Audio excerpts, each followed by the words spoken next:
se akoi sana kana masam kai se akoi part 1 mi me am su lai part 2 da ne wa se yam sathi na phawa barber ne wa se एक बार शक्ल तो दिखा दो दिखा इधर दिखा दो कैमरा पे आपका नाम बोल दो इधर मेरा नाम केशव है केशव है तो आप कहाँ से हैं आप मैं सिलचर से मतलब इधर सेटल हो गया क्या आपका नहीं हुआ तो नहीं होने वाला है ना माँ साथी ने है मौसम कब से को अच्छी तरह काटो गिफ्टी हेयर कट है सिगले से ऑपोजिट अको युमगी ममांग ऑपोजिट ला लेबने बा many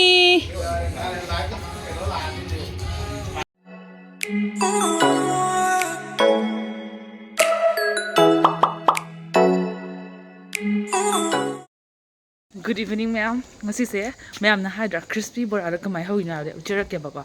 ado ai kari pata mana ro khangi na ko ado do akhoi de pan de ba thoi thang na bani ni de pa le ba do moi de kari pata mana alta hiuge duga uchirak ke ma'am yingmina se blog se din wai ni was janing ak pani na ko dom tang hiuge ke ado blog uchirak ke ma'am पता बना से गे लाओ रे करी बता से गे लाओ से तो हेक्सर आ गया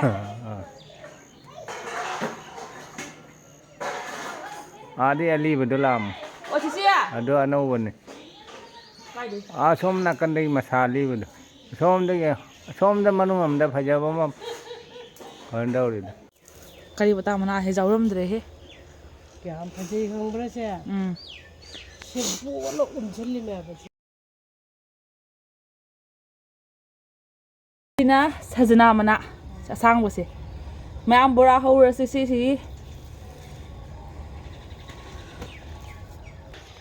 संदा ओइसले अखोय से थीबदा आइना खतंग थियंखरबा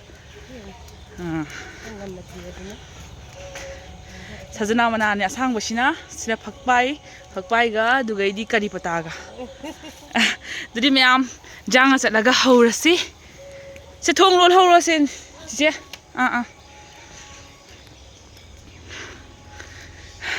खतंग गनगदबसे दुम जाहौदबा दुननी म्याम आई जांग चलगे दु थादोक लोरगा जांग चाजरागे कमाइना हौइनो हाबतो उच्चरागे को को pantyliners am ko puraga laiba ina ko har pantyliners se everteen gi company dagi lakpone brand sig mamine everteen ko reba ko pantyliners se karam tan use toni sis kari gi mathau tai no haba se ko kana gumo khangba myam su lerongani ai su khangam deba ko hojiti sathina ai su use toraba matung da sathina nungai rabani na mayam da dum share toning eba ko ase products gi maram da ko ai khatang hairam ge ba ko habadi pantyliners hab se kaishuna teba ai hana masak to uhallake hangdoga asise pets gumbane ba pantyliners haibase kam pikrone khup pik manu sidrese yam laina khona bag ta purse ta hapa yadra mani purse ma cha daga sidum hapa da chandui ne ba ko sigi akhogi pets ki size na siga laire pantyliner gi size na silai chi ne ba ko sathina khenadra aduna akhoina pets na karma matam na use story haibda akhogi period menstruation cycle matam da use story ba ko duna asisina koina sigi pet se matam use story aduga siguma pet sina karma matam use story habra sichu pantyliners habse pet se makhana mani makhana oraga su asina nungti gi use to boza ha posakne ba kainom khandra mayamna kaino ne pet sibu nungti gi use to boza ha sibaina harim mi kana gumam nei ba why discharge over me natragana akhoina periods loi khaba matungda katang numidi hendana spot khara bleeding oi bagumba heavy bleeding oi khaba matungda heavy bleeding da se nei dana kwa hari just akhoina tang flow oirakpa hari spot gumba dugumba matang da se na ba jai hygiene gi damak to kwa habi akhoi daily use to ge su jai daily night ta use to ge su jai and habadi kwa akhoina nungti gi use to ba su ya ba posak amane ko sis yam sathina first ka ila na chandrasa adunia ma'am sise ai hangdo ga jeng halake ba ko kari yawi garam matam use to duino ha si khangina pet haibasina akhoi gi previous matam use to bani sisna emergency matam da use to ba jabane yone manam su kyam nung shi khanga ba adu dai di sina akhoi pet sti malaga ko pantyliners haibase macha ne ba ko pet haibasina chawi na ko dunia ba mayam acho asina periods matamda akhoi cycle lakpa matamda sijinagadabani asina overflow loikraba matungda spot gumba hasatpa matamda bleeding hai akoina hai ngasi se aigi periods matamni yaushale habagumda si se bag tas hapsala emergency matamda nang ama se laitradi si ne use to bazaba si pu ba habasi sathina matam jang haibadi bag ta mafam ma tongal mathau tai na ko duni myam se link to description thamjaramage maintaining daily hygiene da very useful products so everyone please check it out description thamjaramage myam suina check it out obiro myam mimi ga siga met ani dana do koi bana kotlani adugaidi sina kari pata gi mana sajana mana gi bora dedi sina phakpai gi bora si phakpai gi bora dedi sina kari pata gi krem krem laung ira sa haurage achapot singa sajarage myam ma'am हंगत्रो को स्माइना बोरा दो cream cream लाउना हौगिदो कमाइना नो हाबदो दुगी वीडियो मसा हमतंग हापचरगे मैम येंगमिनसी बेसन थुम खरा हाप खरे जीरा खरा चुथा खतंग हापे बिलाती चुथा नत्रो सिसा हापे हेक्लेमी से करी पता मना लैरे को सिसिगा फक्वाई मनागा अदुगैदी मैम सिगा सजना मना लैरे सिगा मैम समाई तौर थिटली बेसन से ली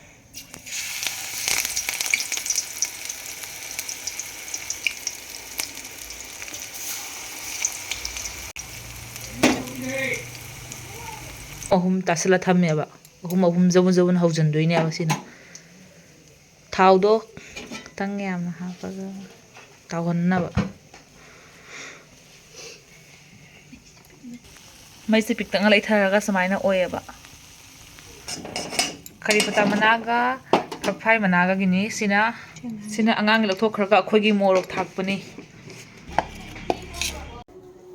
दुगा आइना से चाजरागे मैम से चाजरागे को बोरा मखन मखन की बोरा मखन अहुम लेरे को लुपगा होबा बोरा ने बस कोबी लेरे मोरक तोंगा तिलौ सोरगा लेरे बको दुदे से मिमी से थुगारगे मैम साथिना पुइरे समाइ चानिंग को dunani aduane ko myam satina jam simple dani basi da kai moro yo pang ahen bahapte myam se yam laina ho bazai ba ko ai bu ta khoi ta bu ai na han ho bodo fazana ul hodre na ko sina ko che na ho bane ba dunai fazana ul labani sumna tagi yang kan katang ma moro ka dudai di chuthaga hape wane myam ai to chera ge hando howdong az ka khalin he moina pila chahu charoi da bada se mimi masala kuiri basa ge khalai se mimi se aina ne cha ge khalai se kuiram laisala thammi ba kwa thana sawa tan mana khoi che la bana puna dum chami na rani the video da ni magi yaw roi ba ko pira ke to thige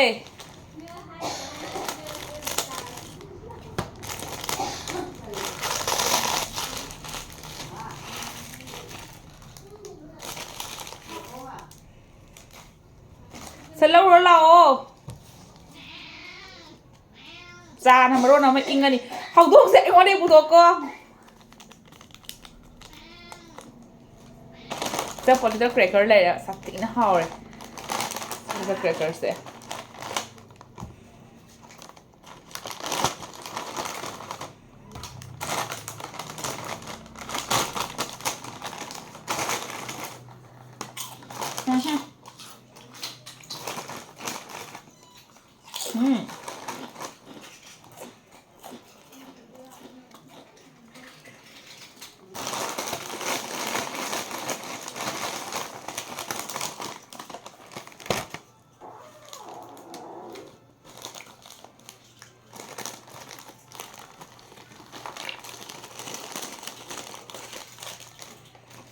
ma'am आई तो चेरागे तोंगागा मोरोका तिलहौगा सामायन तौरगा हजिकी कोबी मनासना Cola चावसी महाउ से लेतरे ma'am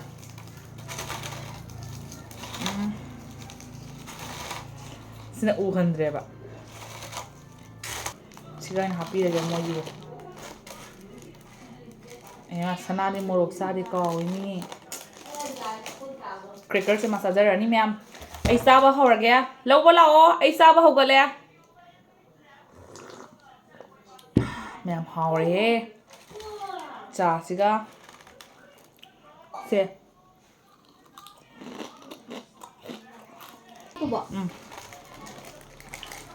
Sino? Okay, Cracker. ay janim de. 스나브 재우잖아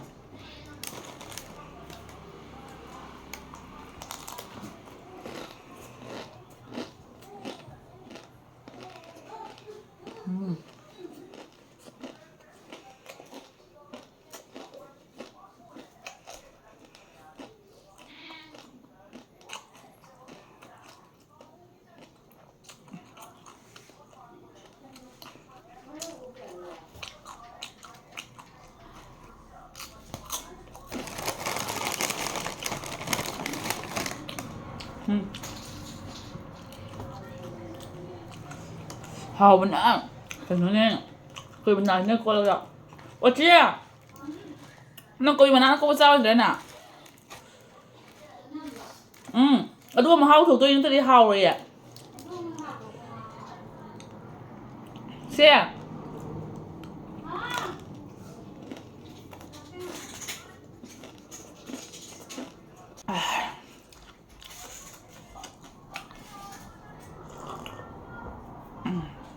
làm hào á hai hàng để bữa nay sẽ ra kìa phật bay bữa này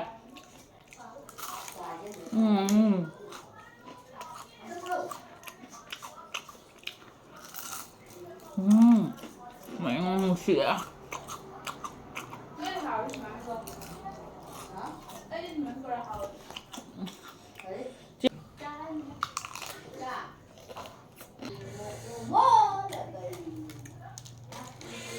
Sẽ lâu rồi sẽ. Thế không lâu rồi nó.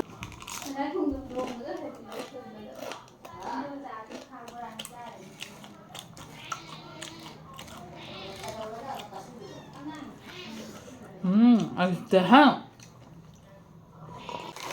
Ma'am. Anh nó hỏi anh đi phụ trách cái sẽ em hỏi bạn. Anh nó hỏi.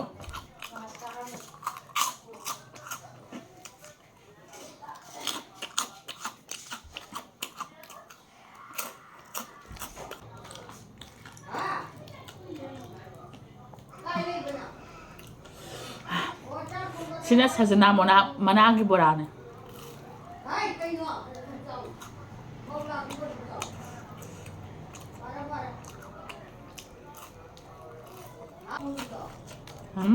Nice. Kalipata mana.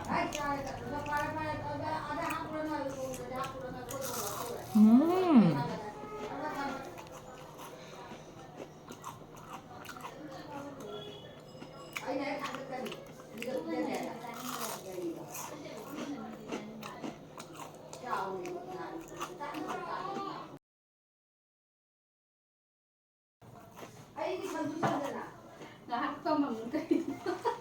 Bà dài đấy hay là vào thì bầm nhai nè cô ạ. Cây nó cắt chứ. Khati nó cắt bay.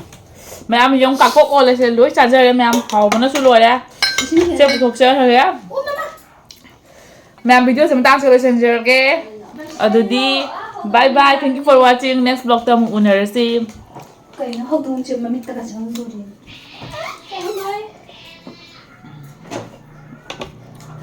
Samani am lại na hào mà sao dàiวันนุ่งทินดะตัวไอ้นั่นเนี่ยมันน่าเราทีบดแกงว่าค่ะเนี่ยก็จะตัดนะไอ้เสียถ้าที่น่าว่าค่ะดูนั่นไอ้น่ะทำมากับพัฒนาเนี่ยหน้าตามันซาดิเสีย